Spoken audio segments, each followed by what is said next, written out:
LC against this Jakiro spamming mangoes and harassing you, at a point you like run out of mana. You're trading regen, which is not what you want to do as a core against a support.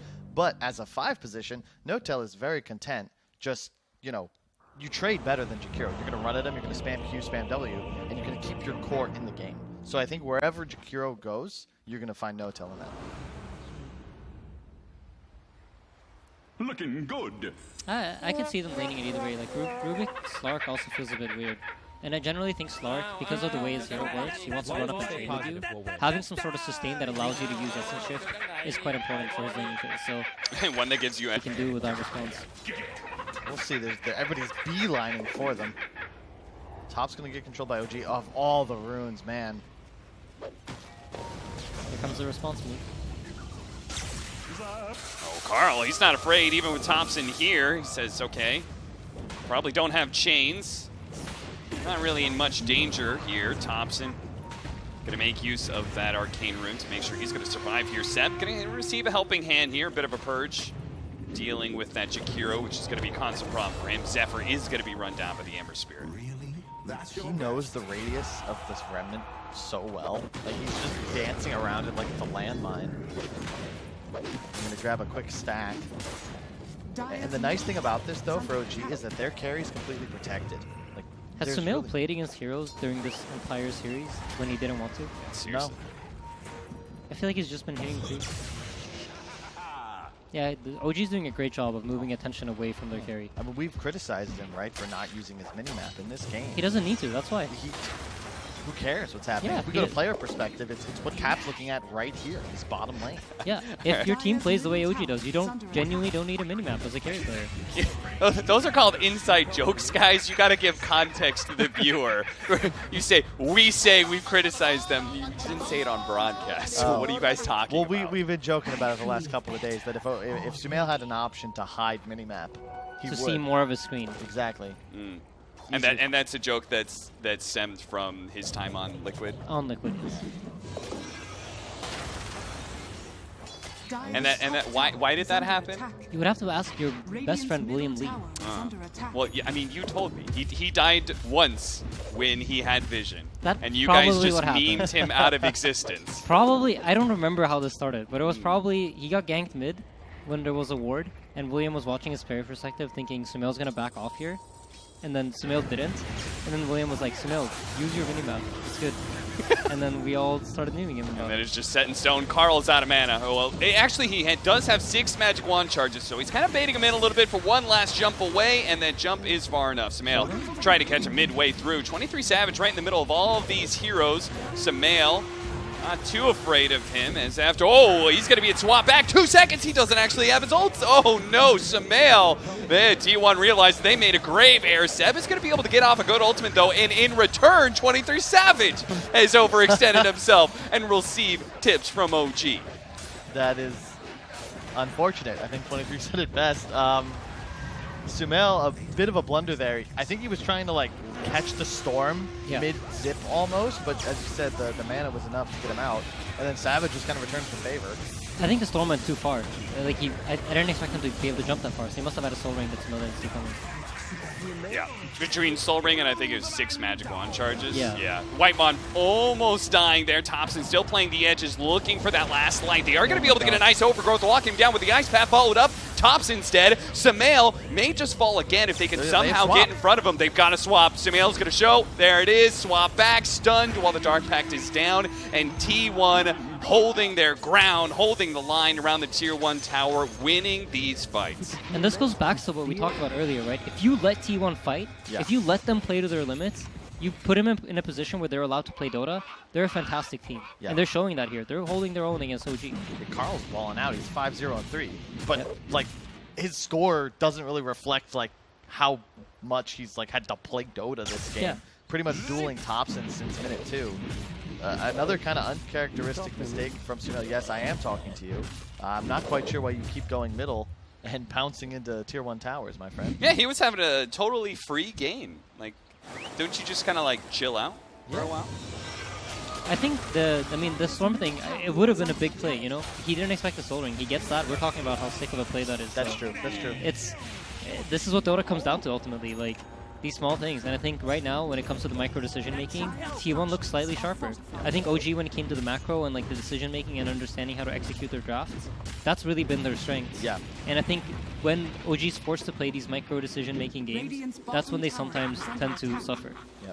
No, it's a really good point because like this game, there's no huge like strategical advantage or edge OG can lean on. They've just got to ball out. Like they just got to play Dota and hope the best. They're going to pop out, but at the same time, T1 did smoke over, so this is going to be a full-out team fight where Carl, he's going to target down the Rubik first. They're going to be able to get on Thompson as well. No root just yet. Slide into a chain out. They're going to be able to get away on him. The core survived. The supports will die.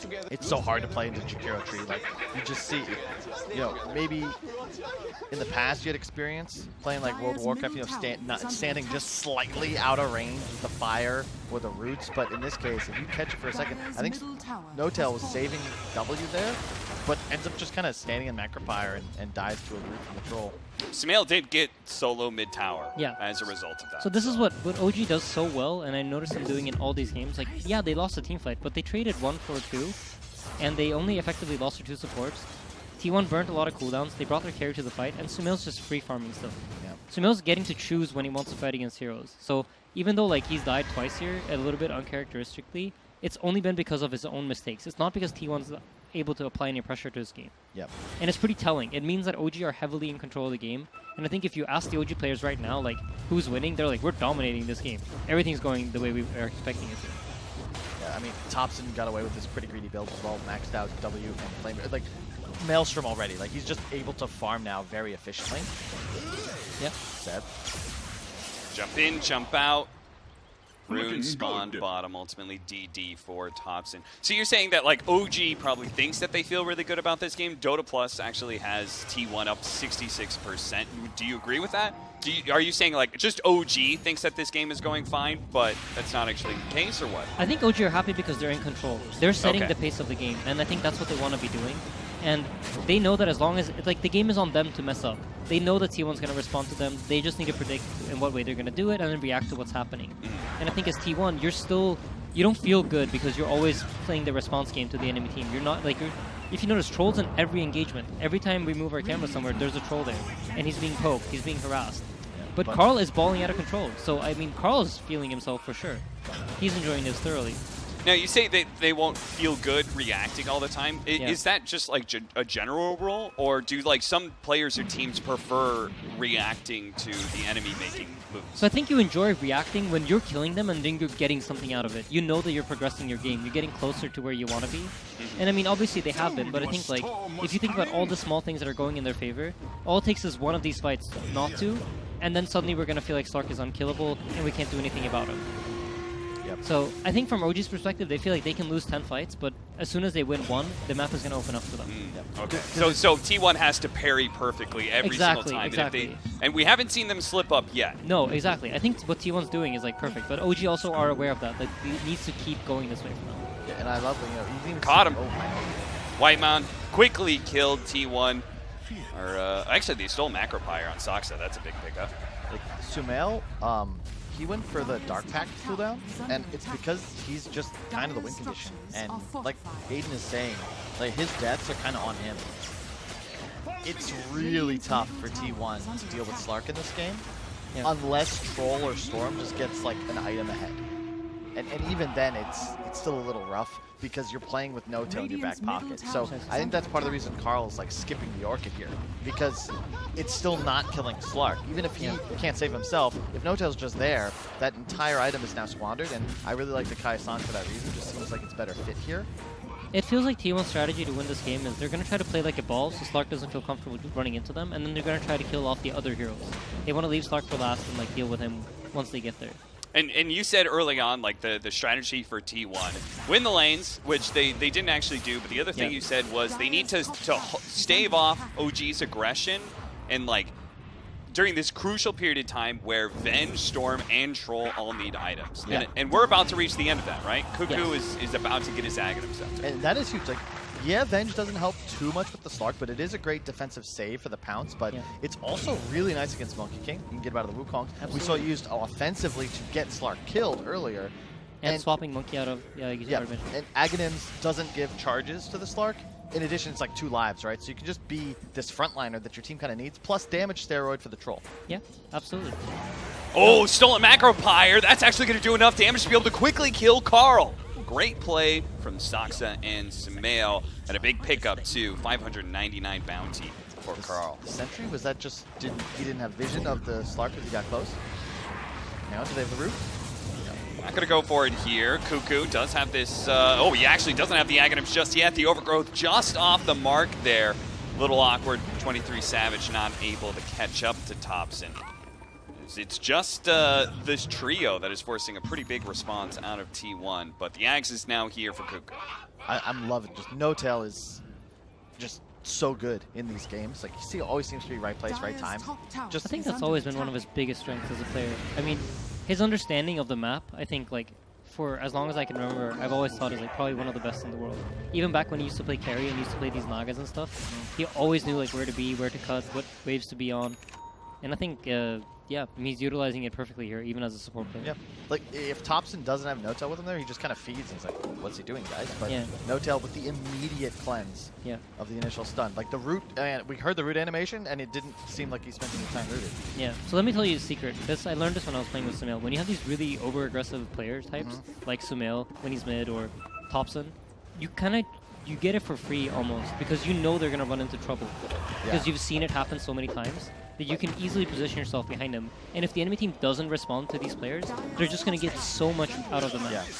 Nice long jump from Carl is going to be able to catch. Oh no, Saksa caught him with the telekinesis and stole ball lightning. I really like that point because I've had the experience of the opposite kind of player, which is passive to a fault. And the trouble is when you play around them and they don't push their limits, you end up feeling completely useless because nothing's happening on the map. Yeah. When you play around these guys that know what to do, that get in there, that create action and chaos, suddenly you feel like you have a purpose. Precisely. I feel like occasionally our casts just serve as a sort of therapy for Kyle to be able to get over his former team experiences. I'm just here for the Dota cap. It's nice to watch good players at the best of their abilities. Long jump battling over. it out. Seb going to be caught, but immediately there is going to be the purge coming out from No-Tail, but they still can keep going. Duel going out, just trying to keep the storm in place, but it's going to be a duel that is actually not won, just ever so barely. Turns around, nice stun, but mana, okay, they don't want to chase any longer, and it's probably for the best. Love Seb's builder. He had the Echo Saber queued up initially, but I think Mage Slayer, even as the offlaner, is just the right choice. It's something I love about OG is that they're always getting these items that are right for the game to help out the heroes that count. In this case, it'll be the Slark. I'm interested to see how this Mage Slayer plays out. Oh, Nice jukes. Jukes out of the magic missile. Thinking about pursuing here, especially with the Storm Sphere being chased away there a bit. He can come back to join the team fight perhaps, and they're going to be able to hit a nice 2-man stun. Cuckoo may be the first to die, but remember he's got that extra life. Throws out a magic missile, keeping Sumail back. T1 do a pretty good job. They do have BKB on the trolls, and they might be turning this. BKB, there it goes. Who's he going to target? They swap back in No-Tail, which is who they want to be able to gun for. They finally get off the ultimate. And Sumail, he doesn't have any mana. They lock him down, finish him off. Nicely played by T1. 50 seconds, he's dead for T1, turning on a dime. They're so good at kiting team fights back. They're playing perfectly. I think one of the key things for these team fights, Vengeful Spirit is one of the best heroes against saves, because you can either swap the save hero out of position, or you swap the hero that you're going on out of position, so the save hero can't use his spells. It's deceptive because OG, they kill the Venge and they feel good, right? But Cuckoo is fine with that. Suddenly his spells are back up. A great setup. And then Whitemon gets the double ice path to ensure the kills. And 20 years out, I was like, man, you're in some big trouble. But he had to save the ulti, because if he pops it while he's still in Wukong's, then the whole fight just takes place under Seb. And T1 are really just done for. But because he gets it off so much later, Sumail's now out of position with no ultimate. They have no Wukongs. They really have just no save left. And suddenly things turn out A-okay. But still anybody's game. Absolutely. Anybody could do this still. What do you think of the Aghanims on Sumail? Because I feel like that's an item for when you're snowballing hard. Like the double pounce is nice, but you know, it doesn't feel like he's strong enough to just kind of get into the middle of T1 and battle at the moment. Yeah, I could agree with that. I think the idea is probably just to be able to get in, kill one, get out, or catch Storm, chase him down, like just more disable, more mobility. I think it's always hard to question mobility. It's always so strong, especially in these types of games. It's true. Is there any way it can answer like the swap? Right, he pounces one, they get swapped out of it, but he could still keep going, right? Yeah. The thing is, I just fear, like, this is the Venge factor. Like, Troll's just a stronger carry. Even though Sumail's slightly ahead in the net worth, if you look at the itemization, just Falcon Blade, Maelstrom, BKB with the Venge behind you. Like, that Venge counts as that extra item. And that means, you know, Sumail won't really be able to trade too well against 23. Yeah, absolutely. I mean, for OG, it's not about the carry killing the other carry. It's more about how can you kill out the supports. Yeah. I think both the supports of T1 have been doing a great job of knowing their limits and surviving on a sliver of health. Oh, they managed to catch him, but there is going to be the defensive swap. 23 Savage is going in. He's going to try and deal with Thompson first, but a stolen swap from Sox is going to be able to get him out, but the Overgrowth catching Sumail again while the Dark Pack was down. Cuckoo dies, but immediately comes back as a Spirit, catching Seb, swapping him out of his own ultimate and keeping him in place. 23 Savage is keeping the rest at bay, and his team can deal with leftover behind Seb and go straight for Roche. I mean, the supports, Insania just said it, like, they just straight up win that fight. Zephyr also has Holy Locket, Heal Talent, and Living Armor, so yeah, you can initiate on my Storm or Troll. I'm just gonna keep you alive. It's a ridiculous amount of heal and armor, and then there's an Ice Path on 3 heroes. Yeah. Like, Sumail doesn't do damage. Something very interesting that Zephyr also did this game is he maxed out Leech Seed. I don't think I've ever seen that done before, but to be honest, I've been on the panel. It's been hard to see exact skill builds for people, but it makes a lot of sense to me when you see the game play out and how it plays out. If anything goes on the backline, he drops Leech Seed, they all get healed, they're playing like a ball, so it just gives all of them so much effective health. Yep. 35% healing increase as well, so obviously it doesn't help you with your grasp, but it just ensures that you're going to have even more sustain for your allies. Yeah. And they're really not able. I feel like you want to find Whitemon in the back of Jakiro, but it's just not a possibility. And even if you were to do so, Cuckoo has the swap. The Venge really seems like it's paying off. Like, we questioned it, but it gives them that ability to ball up, to your point. Because you have all this sustain and a little bit of the damage amplification, so your carry just all of a sudden 2k ahead with an Aegis. Yeah, I think the difficult part of the game for T1 was really getting to this point, getting to the point where they can ball up. OG now, I think they're going to have to try to split them up. They're going to have to force these heroes out of position and force like multiple initiations at once. They have the tools to do it. They just got to be able to like get the Ember going on one target, get the Slark in on another, because if they're all balling down on the same hero, it's just going to be swapped recently. Yeah, one nice pick off the BKB from Thompson is caught by the Overgrowth from Zephyr. Still has decent amount of magic immunity time, but is it going to be enough to be able to get him out of this hell? As T1 surrounding him with so many heroes, and he's out of remnants. He is out of HP too. Double kill for Carl. And Thompson,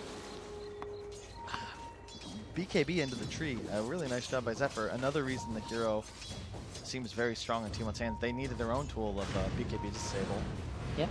And they've got it now. Sanjin Yash on the troll. It really feels like it's T1's game to lose now. 24-10, you got to be feeling yourselves. Still anybody's game in terms of like the gold differential, but you know, if anyone would agree with us, it's probably Seb, who hates the fact that you see net worth on the top of the screen, because that has nothing to do with who's winning in a game of Dota. It's about timing, it's about team composition.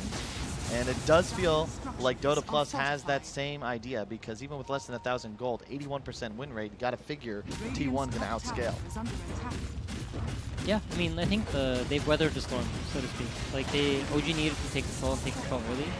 And there's still absolutely hope, but they gotta play these fights smart. 23 Savage was very far forward, and OG looked to be able to potentially punish him. Not going to be able to get the immediate duel. The swap from Sox is still stolen and still managed to get out No Tail. Pounds forward, Sumail does manage to get on top of the support, so there is going to be Whitemon down. An important member of T1 to be able to stay alive in these team fights. A swap back in, managed to get the duel. 23 Savage gets the duel off. Sumail keeping him inside of the Wukong's command, where he will die there. OG finally managed to win a team fight, a big one at that, where they get 3, and Carl thought maybe they could turn around onto Seb, but Seb does have Sumail right behind him, so even if they do manage to kill this Monkey King, they may be losing both of them here as... Oh no, 23 Savage, what have you done? Bad time for lag. What? So, Was like he we talked lagging about, 30 seconds ago when he was farming power by himself? this is the thing, right? If they ever drop this ball, they don't have the positioning, they don't have the way they don't position their heroes the way they were doing earlier. This is what's going to happen. And OG are always on the prowl. I think they're going to take over the entire map now, try to clear out the vision, and then make sure that they are able to continue chasing the T1 heroes down once they spawn. He's got 196 extra agility. Damn. Can't click the Monkey King. Don't click me Chad. then. Please. This is very unfortunate because that was a stolen Venge stun, and I think Carl might be in trouble now as well. Yeah, they're going to be able to catch both of them. They do manage to finish off Seb, which was what the original trap was laid for, but it doesn't matter. Dude, 53 stacks on Sumail now. He has 212 bonus agility. Yep. Yeah, it's almost that's even more than the 196 I pointed out 10 seconds ago. Focus on observing, Cap. I'm leading this TriCast and doing observing. The least you could do is listen to me when I talk, Kyle. I'm so focused there. The Dota is fantastic. Okay, so It's we already true. see the big mistake has just happened, which is somehow 23 Savage is dead alone in front of tower. Then comes out immediately BKBs, which I think is actually a mistake here because suddenly he can't, like, he's backing with BKB, right? Yeah. And to your point, Aiden, they now don't have the tools to properly position in a fight. He has to use ulti. He's swapped in, wins the duel, but look at how this fight happens now, right? Everybody's zoned by the Wukongs, and he's just stuck inside of it. This is when Monkey King plays well into Troll. If you can force this, you're going to always be happy. Yeah, it's just the Monkey King arena here just zones off anything, but they really need the Venge to be present when they take the fights. Dude, Sumail, he still's got some stats going, and he's not slowing down whatsoever. These pounces are staying on top of these supports. They cannot seem to get away. Swap back in, no tail. Now he's in an awkward position. They're going to jump on a 23 Savage, turns around, pops a BKB before the stun can come in for the Monkey King, but again, he's going to retreat with that BKB. No, he's not. He's going to finish off Sumail. Turns around real quick, blows him up. Does manage to get the swap back in, and 23 Savage heals up just a little bit. Can he finish off Seb before and stay alive? He does. Thompson's going to commit. Trying to finish off 23 Savage, does get that one. With the BKB, might be able to get two here as Zephyr. Just one slide away from dying. Actually does die to Saksa. Chaining up two, TPing out, doesn't leave a remnant behind. No mana for the pull. We were talking to No Tail the other day. He said Fog's line is the best because you use it when you're winning or you're losing. It's the best flame or a way to keep your team motivated as we once again hit a pause. Oh, but it's nice to take a break sometimes in the middle of these games. You know what I mean? Yeah, this has been a very, very exciting game. Yeah, I like this. Yeah, This is nice like- to get the pulse down a bit. Yeah, TI Dota Absolutely. vibes. Okay. Why are you guys looking at me? You're in charge. Okay, analysts, please talk. That's We have a 10K MMR replay. analysis You for you can right you there. can break down this replay Feel that free, I Kyle. shouted over. Well, No Tail does not have his W available. Sumail uses his Dark Pact, and then you're going to see Sumail go right back in again. He will Dark Pact. However, he does not press his ultimate button and gets immediately silenced as it fades by Carl just before he tanked that stolen Venge stun. So, Sumail dies as No Tail had no ability to save his carry. Sick timing from Carl. That was Yes, really good. That was very good. And that's what makes playing into the Slark so difficult because it's like of all heroes that kind of demonstrate the frustrating nature of Dota, it's like, did you get the Orchid? Okay, well you've won the fight. Oh, did he hit Q or R just as you did? Well, you've lost the fight. And them's the breaks. I think you gotta love to gamble if you want to play Slark. It's like Yeah. a little bit of it, right? It's a mind game of am I gonna Q or am I not? So we were having this discussion on the panel earlier about what if you showed mana bars for both sides? Like if you could see the enemy team's mana bars. A hero like Slark would instantly die, right? It would just ruin the concept of Dark Pact because you just see the mana bar. Yeah. move. So it was a hard no on my end. Indeed. And I will say I would also love, because we both play... Oh, hang on. Oh, Thompson. hold up. Nice. Not going to be able to get away. Maybe his Spirit can get out. As they do have the Train Protector on the way. Yeah, they're kind of realizing they're not going to go for the Spirit at all. In fact, if anything, they may be swapped back into Doom here. Seb, going to be silenced. Carl not fully committing to this one, though. They haven't seen the Slark just yet. Cuckoo, he's going to try and start backing away. Thompson's looking for some of these heroes. Sumail pounces forward. He's going to go for Whitemon here. Starts stealing some of those stacks. Tries to stake on top of them and should be able to get that kill on the right-hand side. Thompson does catch the other support at the same time. That's going to be Zephyr. At the same time, Sumail has to be careful here, especially with the Cuckoo. His Spirit is going to get burned out, but he could buy back if he wants to and rejoin this fight as a full-out hero. No longer the case. No longer an option. T1 will retreat, giving this fight to OG. The LC shard is so good because that BKB time gives you those extra seconds to almost always have Dark Pact back. Yeah, exactly. And I thought Sumail had overextended once again, but Notel this time was ready to save. Yeah. And if you just think about this game, like, how many times did we just see T1 absolutely like outplay, play to their limit, do all these small things right? And despite that, like, the game is fairly even. Yeah. Win probability back in OG's favor at that. Yeah. At the same time though, like this is the trouble. Like you're playing against OG and you make a pretty big mistake up top. You give away that Aegis advantage that if you swap roles, maybe OG utilized to get a, you know. They're just so good at applying the pressure, right? They're always in your face, and you're always forced to play extremely sharp. And the second you stop, that's what happens. Oh, we got it. Does manage to get the pounds. The team is coming in, but it's too late. Carl's already dead. Double damage of Sumail made short work of Carl and OG. They could just keep going. We certainly are going to be looking for somebody here. Zephyr not spotted, it seems. Carl has buyback though. Would not be surprised to see him use it. Yeah, considering how aggressively T1 is positioned, even though they're missing their mid laner, Seb, he sees this. He's spotting some heroes right now. Swap back into the ice path. That's a good hold, but he did not manage to get it in. Snare out. The troll did not get lucky, and Cuckoo will die for what he thought was going to be an Ember Spirit kill. Pounds through the Spirit, doesn't actually latch on top of him. And that is going to be the Spirit being gone as well. I can't believe T1 tried that. It was a risk, and it was not a calculated one, I think. Yeah, this is looking really, really good for OG now. They're knocking at their door, potentially forcing 2 buybacks here.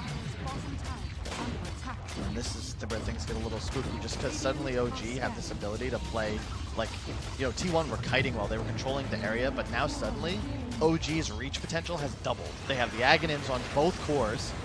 Seb is able to play trees. And so it's just so hard now for the Jakiro tree to set up like we saw them do so effectively in the mid game, because suddenly Sumail's just gunning for them. Yeah, OG's getting the initiation in all these last fights. They're getting the kind of jumps that they want. They want these fights when T1 is not balled up. T1 needs the ball where it feels impossible for OG to commit in. But it might be reaching that point where Sumail is now tanky enough to go in, knowing that he has no tail to purge him, and he can just apply all the pressure. Yeah, he has the Scotty as well, so Silver Edge to boot. He's feeling very good, and it also feels like a lot of these fights are starting when he already has some stacks built up, which has definitely been helping OG. Yeah. So you notice top here, he just goes in, pushes the wave a little bit, makes sure it's going in the right direction, and now he's already moving over to the next place. No test camping pit. I'm sure he's aware that this will be up momentarily, and there it is. T1, they know this timing as well. They're sweeping over to the Roshan pit. They have no idea how low it is. Now they get some vision. Cuckoo spots that Sumail is trying to solo it. Both teams just going to hold their side of the high ground around Roshan. Yeah, and this is like a classic standoff, right? Neither team really wants to fight into their team's vision. So now it's going to be like a little bit of a strategic game of who can get the smoke. You're trying to wait here to get a timing where the enemy team is not ready. So something that you might see teams do around this time is, if you look at the clock up top, it says 33:40, right? So you know at every complete minute the camp spawns. So you know that the heroes are going to be around the jungle at that timing when the camps are spawning. Because you know they're grouped up, there's not a lot of farm on the map available to them. So that's a potential timing for you to make a move. But it seems like OG, they recognize that they're just balled up, so they send tops onto the side lane, push it out, get more info, and then make a play based off that. Oh, grabs the double damage and manages to get the pounce. Then it's going to force out the swap from Cuckoo and probably get him killed as he's pulled back in by the telekinesis. His Spirit will manage to get out at least. No buyback though. Yeah. However, who cares, right? You're still in the game. Sumail's being a lot more disciplined as well though with the ultimate usage. It's now preemptive, which I think has been key. The Storm Spirit had to go all the way back to Fountain, so may not be here unless he wants to make a real gun at it and go for a long, long zip.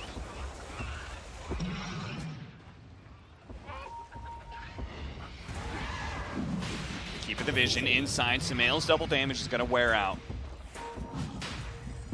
Storm's going to start TPing onto the outpost. Thompson is in. Thompson's going straight up for those supports. Sumail, not sure where he's gunning to, but 23 Savage is a little bit isolated here.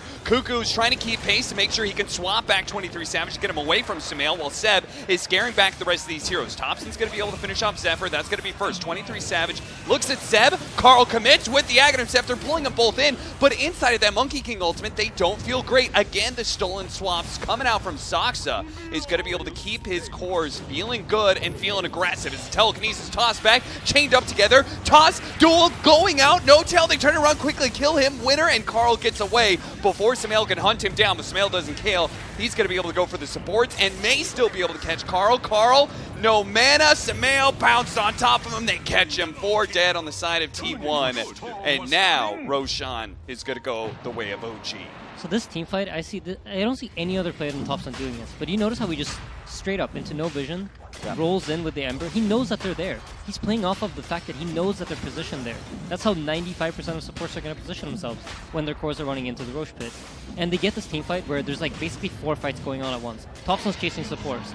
You have Sumail chasing 23 Savage, and you're forcing T1 to not be able to use that swap to just save whoever's getting initiated on. It's really, really smart gameplay coming out from OG, and they're doing a lot of this blind. They're not playing off of vision. They're playing off of where they think they're doing, what they think they're doing, and their own game sense. Yep, they're just forcing skirmishes. Yeah. And they're ensuring that supports die, which they were unable to do earlier in the game. And I even love the way like they're itemizing with this knowledge of like how they're going to play. Thompson is going Refresher. Like, he is playing for like these quick fights. It's all about survival for OG. Create chaos. T1, they need a more coordinated method to win fights. Like, they need to kind of control. You saw even there, when Savage got kills, it was with like 3 or 4 heroes collapsing. He actually had targets, a big ice path. Yeah. OG, they're just, you know, pre-ulting on Sumail, spamming dark packs. You got No Tail just kind of waiting in the wings to get off cleanses, and Thompson's going to have 10 remnants. How do you hit a man who's invulnerable and flying through you? And he probably is going to buy the shard too, right? So every kill he gets, that's another bonus remnant. I wouldn't be surprised to see it right after the refresher. Both very nice items for Sumail, but he's actually just going to keep the Paladin Sword. I think that makes sense just because it boosts your regen time when you're off map. It's just not really anything he needs to flicker. He has enough purge with the Dark Pact at this point that the lifesteal is just better for him. Paladin Sword's doubly effective because he's also got the shard too, Precisely. Oh, good point. The Slark Shroud is so broken. Agreed. Troll will end up attacking no one if it's used. Can actually save against the semi-black hole coming out from the Storm Spirit with the Aghanim Scepter. Yep. As well. So yeah, I think for OG it's going to be important to continue taking fights like that, where they can predict where their supports are going to be positioned, and Topson can just roll in. He's just continuously going to do this, I'm sure. He's just going to jump into the backlines. He knows he has like 5 different jumps, so eventually he'll find them. There are only so many spots that they could be hiding in. Now it's an Arcane. He also And the 25 talent, right? Yeah, he talented totally for Searing Chains as well. So you're just going to see him zipping back and forth, spamming chains. Here we go. Cuckoo did still manage to get the swap, but 23 Savage can't hit him right now. Sumail, his ultimate was used, still has the Depth Shroud. They're going to turn around and start doing some damage with a pull in onto Carl. They do something to Sumail, but he's going to be popping his BKB. 23 Savage responds in kind here. Cuckoo's going to fall, Spirit Form now. Huge root. They do manage to get the nice lockdown. Macropyre going out. The Ice Path can actually lock down, but Thompson Refresher. BKB still potentially up. Chase for Carl doesn't actually quite get him. Meanwhile, 23 Savage is just being kited around and ripped apart by the rest of OG. Now with no carry, T1, they're very likely going to be dying here unless Carl could do something magical by himself, but he just doesn't have it in him. Doesn't have level 25, nor the shard. Wow. GG is called. OG will take the second game here against T1. T1 definitely putting up a much better fight, but you gotta think back to that moment. 23 Savage just way overconfident in his